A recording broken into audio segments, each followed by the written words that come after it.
Praise Lord. തിരുവചനത്തെ ധ്യാനിപ്പാൻ കർത്താവ് ഒരു പ്രഭാതം കൊണ്ട് നമ്മുടെ മുൻപിൽ ദാനമായി തന്ന ദൈവത്തിൻ്റെ മഹാസ്നേഹത്തെ ഓർത്ത് ദൈവത്തെ സ്തുതിക്കുന്നു. നമ്മുടെ ചിന്തയ്ക്കായി തിരുവചനത്തിൽ നിന്ന് ഒരു വേദഭാഗം നമുക്ക് വായിക്കാം. എസ്തേറിൻ്റെ പുസ്തകം 9-ാം അധ്യായത്തിൻ്റെ 19-ാം വാക്യം.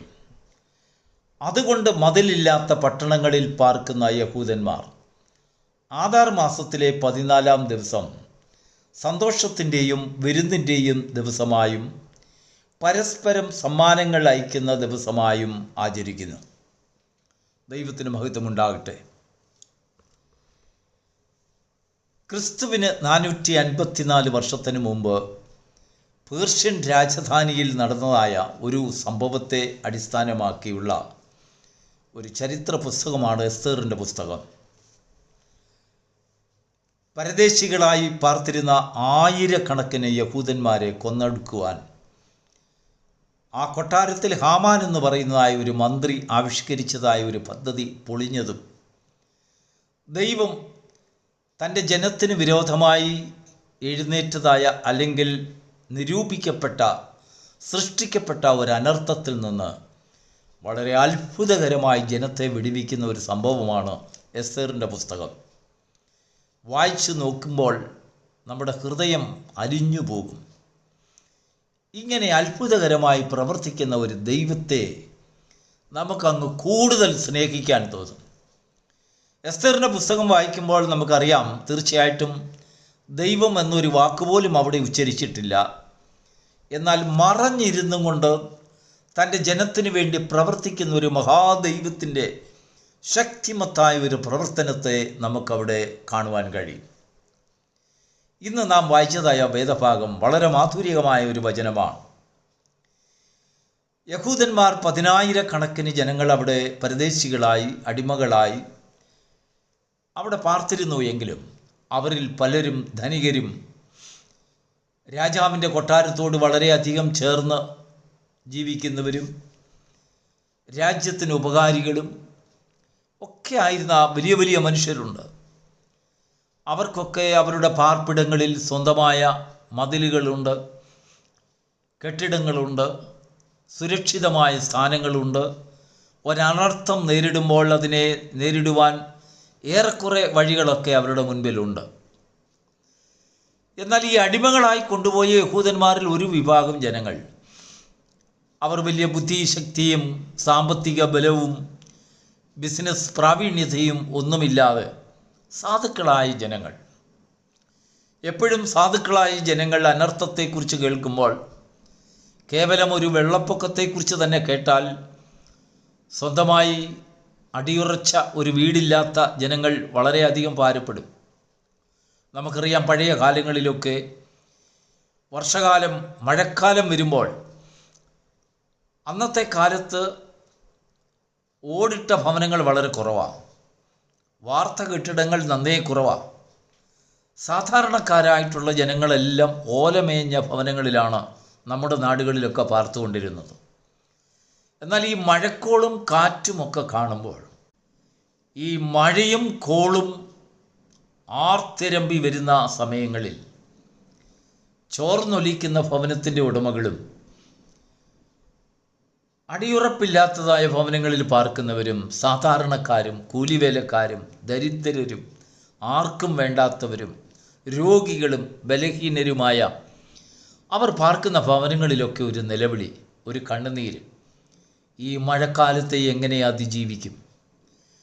എന്നാൽ ഈ സാധുക്കളായിട്ടുള്ളവർ കണ്ണുനീരൊഴുക്കി അവരുടെ ഭവനങ്ങളിലും കുടിലുകളിലും വളരെ വേദനയോടെ കഴിയുമ്പോൾ അതിന് അങ്ങേപ്പുറത്ത് ഭവനങ്ങൾ, നല്ല കെട്ടുറപ്പുള്ള ഭവനങ്ങളിലുള്ളവർ വലിയ അഹങ്കാരത്തോടെ അവരുടെ മുൻപിൽ കൂടെ നടന്നു പോകുന്നതായിട്ടൊക്കെ നമുക്ക് കാണാൻ കഴിഞ്ഞിട്ടുണ്ട്. അന്നത്തെ പോലെ ഇന്നും പല സന്ദർഭങ്ങളിലും പല സാഹചര്യങ്ങളിലും തത്തുല്യമായ പല പരിവേഷങ്ങളും നമുക്ക് കാണുവാൻ കഴിയും. എന്നാൽ ശൂഷൻ രാജധാനിയിൽ സംഭവിച്ചതായ ഒരു സംഭവ വികാസത്തെ നമുക്ക് ഈ പുസ്തകം വായിക്കുമ്പോൾ അറിയാം.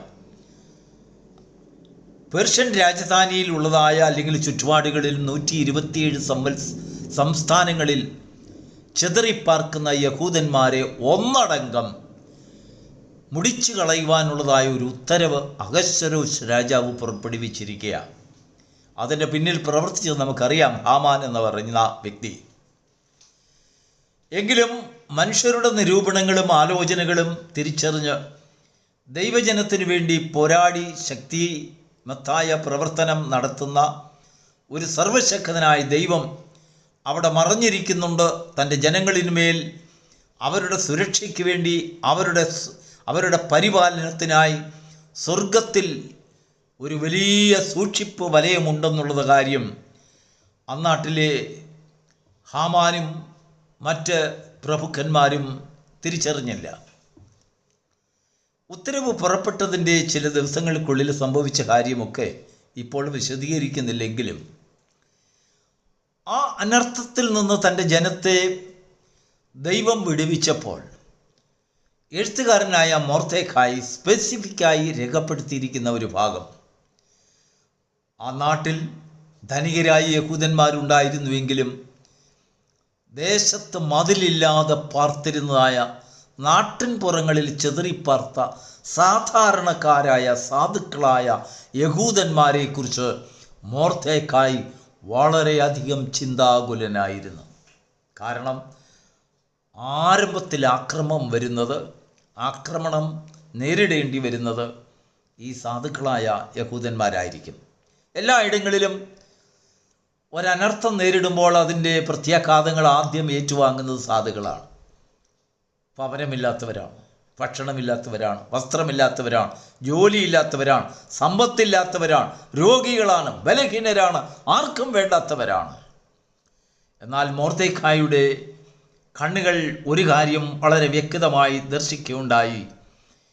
ആ നാട്ടിലെ പ്രഭുക്കന്മാർ ദൈവം രക്ഷിച്ച ആ രക്ഷയെക്കുറിച്ച് ഒരാചരണവും ഒരു വിരുന്ന് സൽക്കാരവും ഒരു ഓർമ്മയും ഒന്നുമാക്കി ആ ദിവസത്തെ മാറ്റാഞ്ഞ സ്ഥാനത്ത് അഗതികളായ ജനത്തിന്മേൽ ദൈവം കൊടുത്തതായ വിടുതലിനെ ദൈവത്തിൻ്റെ സന്നിധിയിൽ നന്ദിയോടെ ഓർക്കുന്ന ഒരു കൂട്ടം സാധുക്കളായ ജനങ്ങളെക്കുറിച്ച് മൊർദെഖായി വളരെ വ്യക്തമായി ഇവിടെ രേഖപ്പെടുത്തിയിരിക്കുകയാണ്.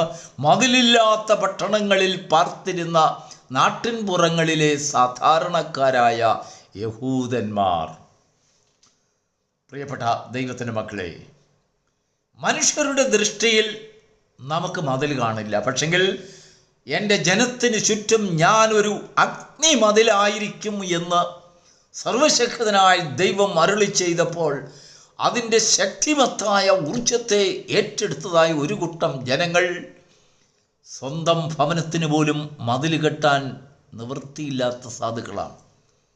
അവരുടെ ഹൃദയത്തിലാണ് രോമാഞ്ചം കൊണ്ടത്.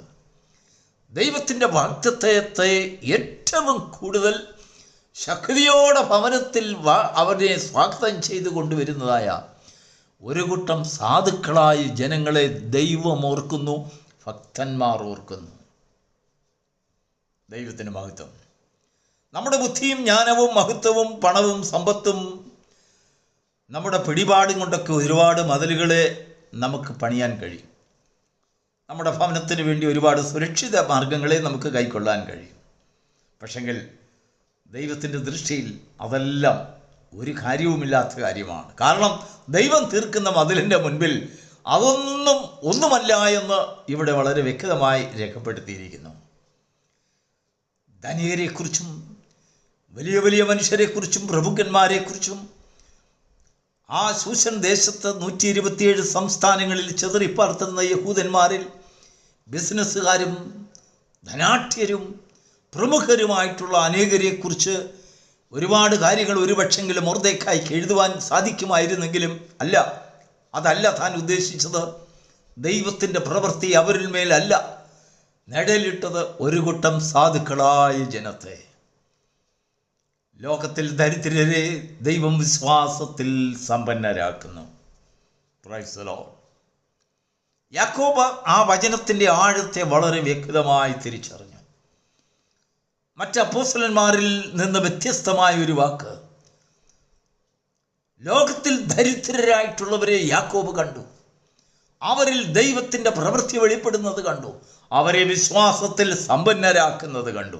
ദൈവം ചെയ്ത ഉപകാരത്തെ, വിടുതലിനെ അവരുടെ ജീവിതത്തിൽ മറക്കാനൊക്കാത്ത ഒരാചാരമായി മാറ്റി. ആ ദിവസത്തെ അവർക്ക് മറക്കാൻ കഴിയില്ല. ദൈവം അവരുടെ ജീവിതത്തിൽ, അവരുടെ ഭവനത്തിൽ, അവരുടെ കുഞ്ഞുങ്ങളിൽ, അവരുടെ സന്താനങ്ങളിൽ, അവരുടെ തലമുറകളിൽ പ്രൈസ് ദി ലോർഡ് ചെയ്തതായ വലിയ പ്രവൃത്തി, വിടുതലിൻ്റെ പ്രവൃത്തി, രക്ഷയുടെ പ്രവൃത്തി, അതൊരു സന്തോഷത്തിൻ്റെയും ഉല്ലാസത്തിൻ്റെയും ആരാധനയുടെയും നന്ദിയുടെയും വാക്കുകളായി ആ ദിവസത്തെ രൂപമാറ്റം ചെയ്യുവാൻ അവർ ഏകകണ്ഠമായി തീരുമാനിച്ചു. അതൊരു വലിയ സംഭവമാണ്. മൊർദെഖായി ലേഖനം എഴുതിയപ്പോൾ, എസ്തേറിൻ്റെ പുസ്തകം താൻ കോറിയിട്ട് രേഖപ്പെടുത്തിയപ്പോൾ, ആ പുസ്തകം അവസാനിക്കുന്നതിന് മുമ്പ് ദരിദ്രരായിട്ടുള്ള ഒരു കൂട്ടം, ആരും ആശ്രയമില്ലാത്ത, മതിലില്ലാത്ത, അവിടെ ഇവിടായി നാട്ടിൻപുറങ്ങളിൽ ചിതറിപ്പാർത്തിരുന്ന സാധാരണക്കാരായ ദൈവമക്കളെ, വിശ്വാസികളെ, യഹൂദന്മാരെ, ദൈവത്തിൽ ആശ്രയം വെച്ചിരുന്ന ജനത്തെ മറന്നു കളയാതെ പ്രത്യേകം രേഖപ്പെടുത്തി. നിന്റെ പേർ രേഖപ്പെടുത്തുവാൻ, വിളിക്കുവാൻ, ആദരിക്കുവാൻ, ഓർമ്മപ്പെടുത്തുവാൻ ഈ ലോകത്തിലെ ധനികരും, ഈ ലോകത്തിലെ ബുദ്ധിമാന്മാരും, ഈ ലോകത്തിലെ ജ്ഞാനികളും എഴുത്തുകാരും ഒന്നും ഒരുപക്ഷെങ്കിൽ മെനക്കെട്ടില്ലെങ്കിലും, പ്രിയ സഹോദര സഹോദരി, നീ ദരിദ്രനെങ്കിലും ദൈവത്തിൻ്റെ സന്നിധിയിൽ മാന്യനും ശ്രേഷ്ഠതയുമുള്ളവനാണ്. നിന്നെ കാണുന്ന ദൈവം നിന്നെ മഹത്വമുള്ളവനായി കാണുന്നു. നിന്റെ പേരൊന്നും നിലനിൽക്കത്തക്ക രീതിയിൽ നീ ദൈവത്തിന് വേണ്ടി കഴിക്കുന്നതായ ഓർമ്മയുടെ, ആരാധനയുടെ, സന്തോഷത്തിൻ്റെ ആ വലിയ ആർപ്പുവിളി ദൈവസന്നിധിയിലെത്തുന്ന ഒരു മഹാഘോഷമായി സ്വർഗം അതിനെ അംഗീകരിക്കുന്നു. പ്രിയപ്പെട്ട ദൈവത്തിൻ്റെ മക്കളെ, നമ്മൾ ഈ ലോകത്തിലെ എത്ര വലിയ ധനികരാണെങ്കിലും ദൈവം ചെയ്ത ഉപകാരങ്ങളുടെ മുൻപിൽ നമ്മുടെ ധനികതയും നമ്മുടെ ബുദ്ധിയും ജ്ഞാനവും ഒന്നുമില്ലാതായി മാറും. നാം ലോകത്തിലൊന്നും ഓർക്കപ്പെടുവാൻ അത് വരാതെ ദൈവം വഴിത്തിരിവുകളാക്കി മാറ്റുന്നു. എന്നാൽ ദരിദ്രരെ ദൈവം മറക്കാതിരിക്കുന്നു. അവരെ ദൈവസന്നിധിയിൽ ഓർക്കുന്നു. അവരെ ദൈവസന്നിധിയിൽ ദൈവം മാനിക്കുന്നു. അവരെ ദൈവസന്നിധിയിൽ എന്നും നിലനിർത്തുന്നു. അവരുടെ സന്തതി എന്നും നിലനിൽക്കുന്ന ദൈവഭക്തന്മാരുടെ കൂട്ടത്തിൽ ഇടപെടുന്നു. ഈ പ്രഭാതത്തിൽ നിന്റെ ജീവിതത്തിൽ മതിലുകൾ കെട്ടുവാനും സംരക്ഷണം, നിനക്ക് വേണ്ടി, നിന്റെ കുഞ്ഞുങ്ങൾക്ക് വേണ്ടി, തലമുറകൾക്ക് വേണ്ടിയും ഒരു സംരക്ഷണവുമില്ലാത്ത സ്ഥാനത്ത് അനർത്ഥത്തെക്കുറിച്ച് കേൾക്കുമ്പോൾ നിന്റെ ഹൃദയത്തിൽ പെടപെടയ്ക്കുന്ന ഒരു വേദനയുണ്ടെന്ന് ദൈവം കാണുന്നു. ആ വേദനയുടെ മുൻപിൽ ദൈവം നിനക്ക് വേണ്ടി സംരക്ഷണം ഒരുക്കുന്നു. നിന്റെ മുൻപിൽ ശത്രു കൊണ്ടുവരുന്ന അനർത്ഥം നിന്റെ ജീവിതത്തിൽ സന്തോഷത്തിൻ്റെ ദിവസമായി, ആഘോഷത്തിൻ്റെ ദിവസമായി, ദൈവത്തിന് നന്ദി പറയുന്ന ദിവസമായി ദൈവം മാറ്റുന്നത് കാണുവാൻ ഈ പ്രഭാതത്തിൽ നിങ്ങളിൽ പലർക്കും ദൈവം സഹായിക്കുമാറാകട്ടെ, കൃപ തരുമാറാകട്ടെ, ഭാഗ്യം തരുമാറാകട്ടെ. God bless you.